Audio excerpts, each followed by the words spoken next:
My dear students, Rajiv sir told you about the definitions, the various concepts related to national income and various aggregates of national income. Now the point is very important that what you should include in national income. National income shows you the growth of our economy, the prosperity of our economy, and therefore you should know how national income is calculated. CSO, Central Statistical Organization, publishes white paper on national income every year, and it is important for the students of economics to know how the estimation of income is prepared by the CSO, Central Statistical Organization. Today, I will tell you the various measures to estimate national income. You know that all the sectors of the economy produces or adds value to goods and in the form of goods and services. Primary sector, secondary sector, and tertiary sector, all the sectors give you some type of production, either the production of goods or production of services. Therefore, the methods related to estimation of national income are also related to these three types of economic territories. Now, today, I will give you some idea about the economic territories.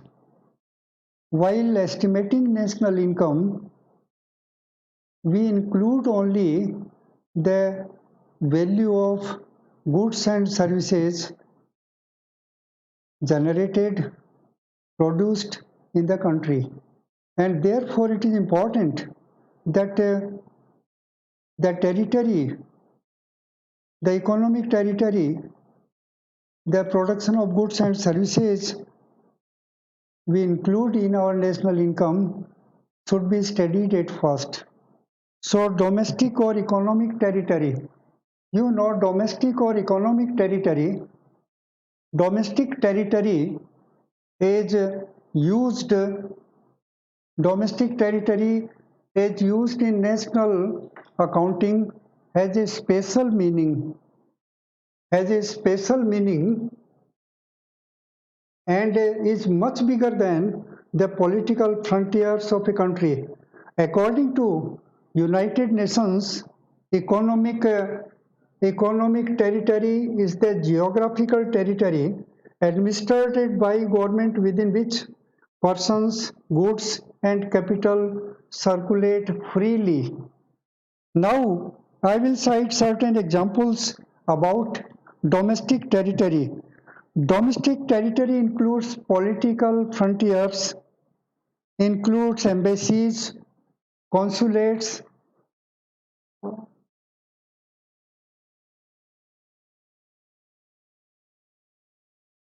includes political frontiers, embassies, consulates, military bases, ships, aircrafts, etc., operated by residents outside the country, fishing vessels, etc. So, domestic territory is a wider concept in which we include Indian embassies in Australia, we can include American embassies in India, Indian consulates in France, branch of the State Bank of India in France, Indian military forces sent to maintain peace in Syria, Microsoft office in India, branch of American Bank in India, branch of Indian company in London. So, domestic territory has a wider perspective. It is not limited up to a certain geographical territory. It also includes various other services provided by our residents outside Indian territory. Now,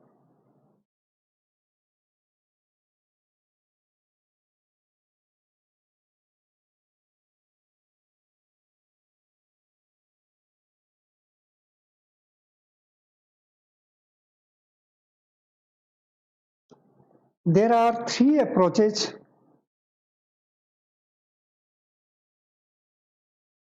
Domestic income and national income. Domestic income is the money value of all final goods and services produced within the domestic territory of a country during the period of 1 year. If net factor income earned from abroad by normal residents of the country is added to it, then it becomes national income of the country. Domestic income, net domestic product at factor cost, sum of factor income generated by all the producing units located domestic territory of a country in an accounting year. Now you should learn that estimation of national income is limited up to a period of 1 year, and it is not limited up to the territory of a particular country. You can include the income generated by our residents outside the country, that should also be included in the domestic in the estimation of national income. Now, domestic income at factor cost, you know factor income calculated at factor cost. If you deduct net indirect taxes or you deduct taxes and add subsidies, then that will be income at factor cost, and that you might have learned well in aggregates of national income. So the income at first, in all the sectors of economy, you produce goods and services in the primary sector, secondary sector and tertiary sector. Then there are manufacturers and producers who add some value to the goods and services produced in primary sector. The third important sector, some persons provide only services, and that is also important. They also generate income by way of providing certain services to the residents of the country, and therefore estimation of national income includes production. Primary sector production generates income. Income raised the demand for consumption, and again you incur expenditure on purchasing goods and services. So there are three methods of estimating national income.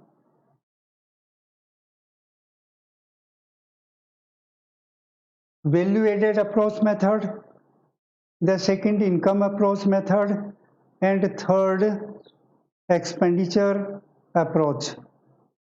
You know that some persons are engaged in adding values to the goods and services produced, and factors of production, they get income by providing services. Now income is generated and then income is spent on providing consumption goods, purchasing consumption goods, and that is expenditure side.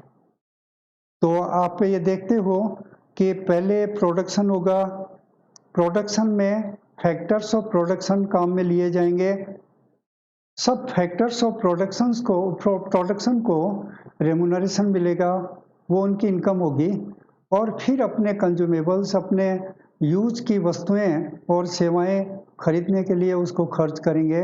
So there are 3 methods of estimating national income: value added approach method, income method, and then expenditure method. Now today I will tell you about the first method, that is value added method. Value added method, according to this method, national income national income is calculated by adding net value added at factor cost by all the producing units during an accounting year within the domestic territory, by adding net factor income, net national product or net factor income. In value added method, domestic income is estimated at the stage of production, that is at the stage of value addition. So the sum total of the value added by different productive centers of the economy is the value of national income. Now, the steps for estimating national income: first, the identification of producing units or industrial categories of producers. These are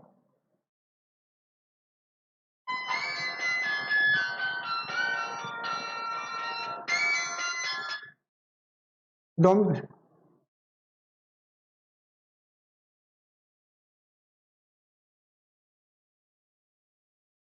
national income, net national product at factor cost.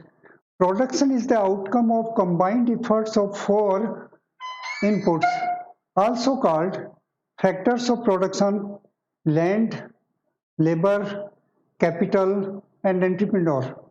Factors of production are paid for their services output.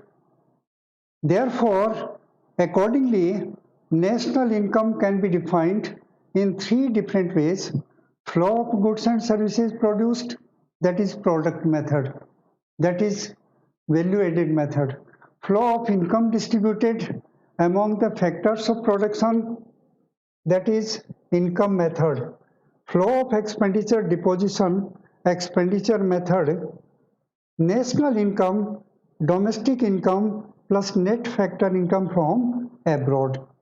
The income generated by our residents living abroad, working abroad should also be included. Therefore, national income is the sum total of value added by all the persons, all the normal residents of our country within our domestic territory as well as abroad. My point previously I have stated that you should identify the domestic territory, that is embassies in other countries, that is the military bases everywhere. From production point of view, national income is the sum of monetary value flow of final goods and services produced by normal residents of a country during a period of an accounting year. From income point of view, national income,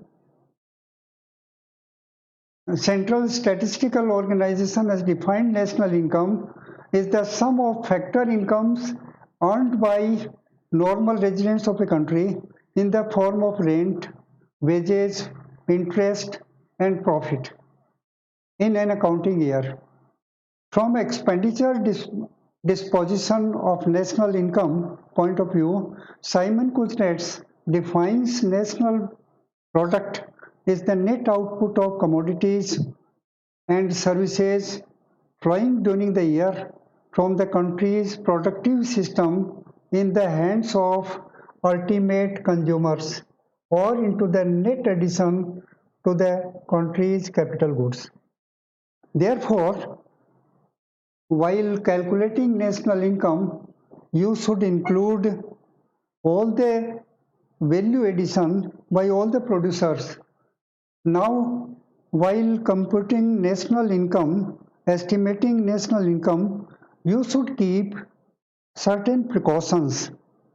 Precautions For estimating national income, certain items should not be included. The first is value of final goods and services as these are ready for use by their final users should be included. Imputed rent आपका खुद का residence हो, imputed rent of owners occupied houses as house provides service to the owners and generated rental income. Third, imputed values of goods produced for the self-consumption by producers. These contribute to the current year's output. On account production for self-consumption. Normally, it may be that you think that value has not been added, but these should be kept in mind that these should be included while estimating national income.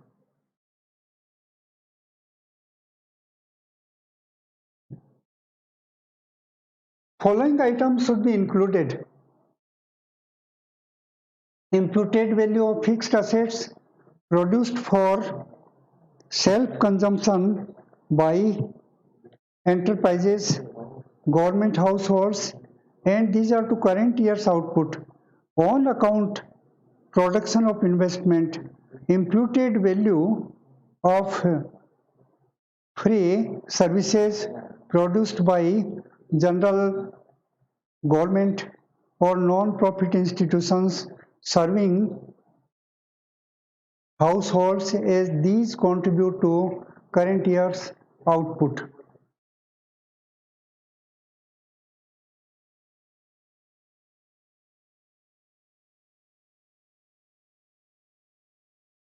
Following items should not be included. Now there are certain items which should not be included while estimating national income. These items are very important.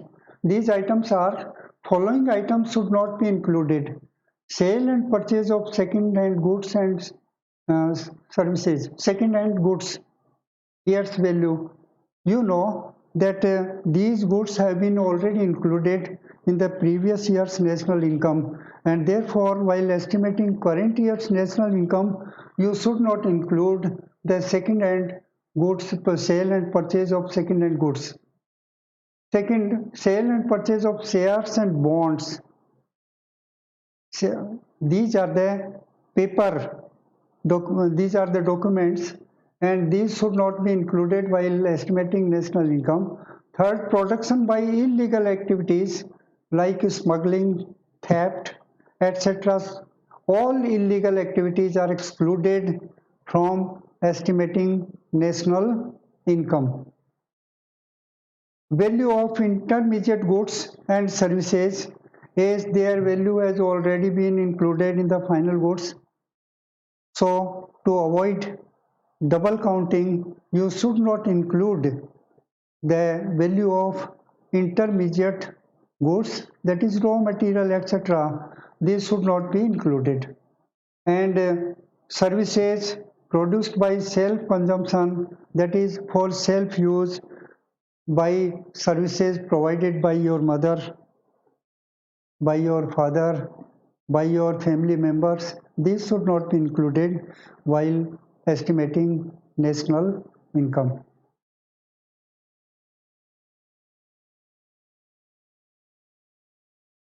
Now, the way to calculate national income: calculate gross value added at factor cost. Particulars: domestic sales. Suppose domestic sales is rupees 3,000.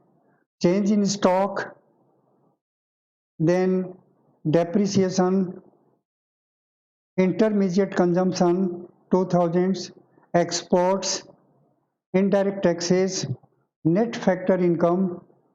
You should calculate national income. You know that domestic sales is 3,000. तो value of sales 3,000 आपको include करना है. Now the goods have been produced but not sold. that will remain in stock, and therefore change in stock. Now you have used your opening stock by rupees 100, that should be added, and as it is in minus, therefore that should be deducted. Depreciation 300, that should be deducted. Intermediate consumption of 2000 should also be deducted. Exports rupees 500 should be included. If that is not included in sales, indirect taxes GST 250, as you have to calculate national income on factor cost, and therefore that should be excluded, deducted, and that will give you the, and then you should add the net factor income from abroad. That may be positive or negative, and after this you will get the national income at factor cost. तो इसमें तो गलतियां रही होंगी बस।